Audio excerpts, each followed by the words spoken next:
28/1/2025 ಬುಧವಾರದಂದು 4 ತಾಲೂಕಿನ ಸಂಚಾಲಕರನ್ನು ಸಭೆಗೆ ಆಹ್ವಾನಿಸಲಾಗಿದೆ. ಅದರ ಬಗ್ಗೆ ಎಲ್ಲರೂ ಬಂದು ಹಾಜರಾಗಿ ತಮ್ಮ ತಮ್ಮ ತಾಲೂಕಿನ 10 ಜನರನ್ನು ಕರೆದುಕೊಂಡು ಗುಲ್ಬರ್ಗ ವಿಭಾಗ ಮಂತ್ರದ ಮಲ್ಲಿಕಾರ್ಜುನ್ ಖರ್ಗೆ ಅವರನ್ನು ಭೇಟಿಯಾಗಲು ನಿರ್ಣಯ ಮಾಡಿದ್ವಿ. ಅದೇ ಪ್ರಕಾರವಾಗಿ ಇಂದಿನ ಸಭೆ ಮತ್ತು ದಿನಾಂಕ 30/1/2025 ಎಲ್ಲ ತಹಸೀಲ್ ಕಾರ್ಯಾಲಯದಲ್ಲಿ ಅಂದು ಅಲ್ಲಿನ ಆ ಜಿಲ್ಲೆಯ ಆಯಾ ತಾಲೂಕಿನ MLA ಅವರು ಹಾಜರಾಗುತ್ತಾರೆ.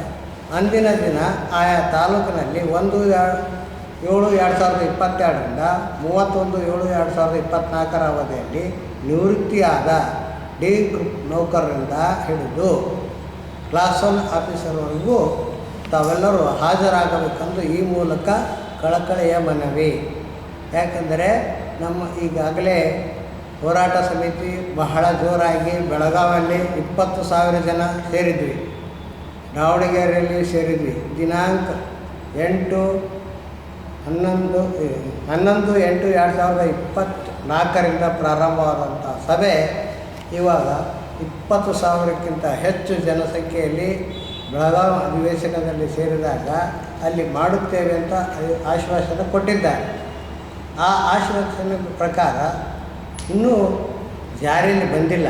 ನಮ್ಮ ಬೇಡಿಕೆಗಳು DCRG, ಕಮ್ಯುಟೇಷನ್ ಲೀವು ಮತ್ತು EL ಇವುಗಳ ಸೌಲಭ್ಯವನ್ನು ಒದಗಿಸಬೇಕೆಂದು ಹೋರಾಟ ಮಾಡ್ತಾಯಿದ್ವಿ. ಆದರೆ 1/7/2022ಕ್ಕಿಂತ ಮುಂಚೆಯವರಿಗೆ ಕೊಟ್ಟಿದ್ದಾರೆ, 31/7/2024 ಅದರ ಹಿಂದಿನವ್ರಿಗೂ ಕೊಟ್ಟಿದ್ದಾರೆ, ಮುಂದಿನವ್ರಿಗೂ ಕೊಟ್ಟಾರೆ.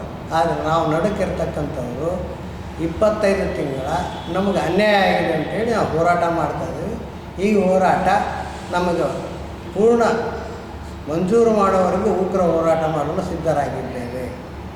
ತಾವೆಲ್ಲರೂ ಈ ಹೋರಾಟಕ್ಕೆ ಬರಬೇಕು.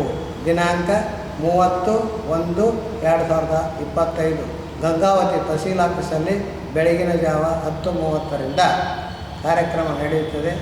ದಯವಿಟ್ಟು ತಾವೆಲ್ಲರೂ ಬರಬೇಕಂತೂ ಮತ್ತು ನಿಮ್ಮ ತಾಲೂಕಿನಲ್ಲಿ ನಿಮ್ಮ ಸಹ ಶಿಕ್ಷಕರು, ಇತರೆ ಇಲಾಖೆಯವರು ಎಲ್ಲರನ್ನೂ ಕರೆದುಕೊಂಡು ಹೋಗಿ ತಹಸೀಲ್ ಆಫೀಸ್ ಮುಂದೆ ಧರಣಿ ಮಾಡಬೇಕಾಗಿ ವಿನಂತಿ.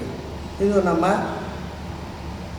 ಕರ್ನಾಟಕ ನಿವೃತ್ತ ನೌಕರರ ವೇದಿಕೆ ಕೇಂದ್ರ ಸಮಿತಿ ಬೆಂಗಳೂರು, MC ಷಣ್ಮುಖಯ್ಯ, ಅಶೋಕ್ ಸಜ್ಜನ್, ಗುರು ತಿಗಡಿ, ಶಂಕರಪ್ಪ ಲಮಾಣಿ, ಬಿಸಿ ರೊಟ್ಟಿಯವರು.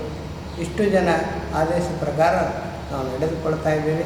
ಇಷ್ಟು ದಿನ ನಾವು ಹೋರಾಟ ಮಾಡ್ತಾ ಪ್ರತಿ ತಾಲೂಕು, ಜಿಲ್ಲೆ ಎಲ್ಲ ಕಡೆಯಿಂದಲೂ ಮನವಿಯನ್ನು ಸಲ್ಲಿಸಿದ್ದೀವಿ.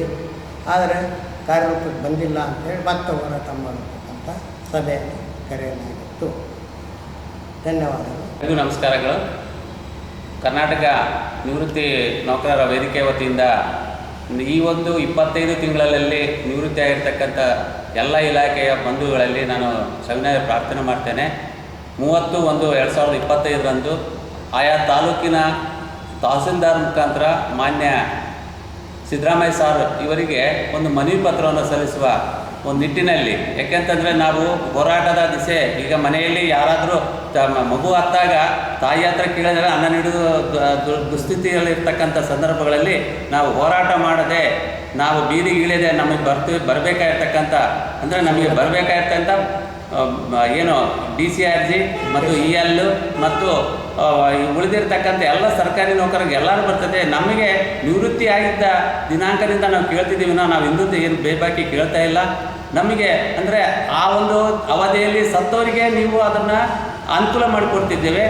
ನಾವು ಕೂಡ ಏನು ಆ ಹೋರಾಟಕ್ಕೆ ಅಂದರೆ ಸಾವಿನ ಹೋರಾಟಕ್ಕೆ ಹೋಗಬೇಕಾಗ್ತಕ್ಕ ಎಂಬ ದುಸ್ಥಿತಿ ತಾವು ತರಬಾರ್ದು ಅಂತೇಳಿ ನಾನು ಮಾನ್ಯ ಮುಖ್ಯಮಂತ್ರಿಗಳಲ್ಲಿ ವಿನಂತಿ ಮಾಡಿಕೊಳ್ತಾ ಈ ಹೋರಾಟಕ್ಕೆ ತಾವೆಲ್ಲರೂ ಸಹಕಾರ ನೀಡಬೇಕಂತೇಳಿ ಕೇಳ್ಕೊಳ್ತೇನೆ. ಅಂದರೆ 30/1/2025 ನಮ್ಮ ತಹಸೀಲ್ದಾರ್ ಕಚೇರಿಯಲ್ಲಿ ಎಲ್ಲರೂ ಹಾಜರಾಗಿ ಅವರ ಮುಖಾಂತರ ನಮ್ಮ ಮಾನ್ಯ ಮುಖ್ಯಮಂತ್ರಿಗಳಿಗೆ ಮನವಿ ಸಲ್ಲಿಸುವ ನಿಟ್ಟಿನಲ್ಲಿ ನಮ್ಮ ಸರ್ಕಾರಕ್ಕೆ ಎಚ್ಚರಿಕೆಯ ಒಂದು ಗಂಟೆಯನ್ನು ನೀಡ್ತೇವೆ ಎಂಬತಕ್ಕಂಥ ಮಾತನ್ನು ಹೇಳ್ತಾ ಈ ಸಂದರ್ಭದಲ್ಲಿ ಎಲ್ಲರಿಗೂ ವಂದಿಸುತ್ತೇನೆ. ನಮಸ್ಕಾರ.